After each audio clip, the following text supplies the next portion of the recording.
මෙන්න මේ විදිහේ කෝණ සකස්මක් තියෙන ත්‍රිකෝණයකට අපි කොට් ප්‍රමේය යොදන්නේ කොහොමද කියලා බලමු.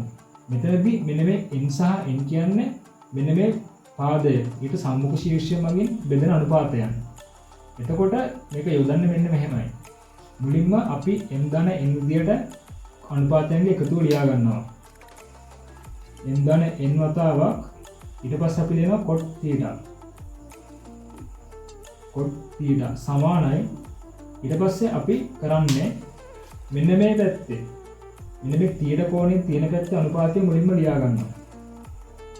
n කියලා ලියාගෙන ඊට පස්සේ මෙන්න මේ θ කෝණයට විරුද්ධ දිශාවේ කෝණේ cot අගේ අපි ලියා ගන්නවා. ඒ කියන්නේ මේ පැත්තේ m අනුපාතයත් එක්ක cot β ලියාගන්නේ.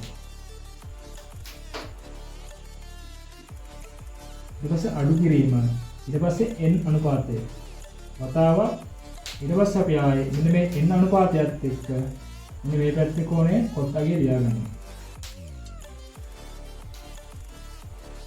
cot alpha කියලා. එතකොට මෙන්න මේ විදිහේ කෝණ සකස්මක් තියෙන ත්‍රිකෝණයකට cot ප්‍රමේය යොදන්නේ මෙන්න මේ විදිහට.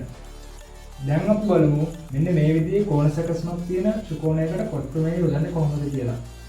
මෙතනදී මෙන්න මේ පාදය ඊට සම්මුඛ ශීර්ෂය මගින් කොටස් වල බෙදෙන අනුපාතයන්ගේ එකතුවත් එක්ක මෙන්න මේ ඊට කෝණේ cot අගේ අපි ලියා ගන්නවා.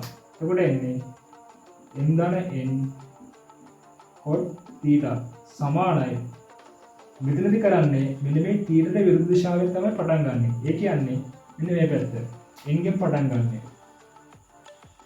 n වතාවක් cot β ඍණ ඊට පස්සේ අපි ගන්නෙ m අනුපාතයත් එක්ක ඊට සම්මුඛ කෝණයේ cot අගය m cot alpha. ඔය විදිහට තමයි මෙන්න මේ වගේ කෝණ සකස්මක් තියෙන ත්‍රිකෝණයකට අපි cot ප්‍රමේය යොදන්නේ.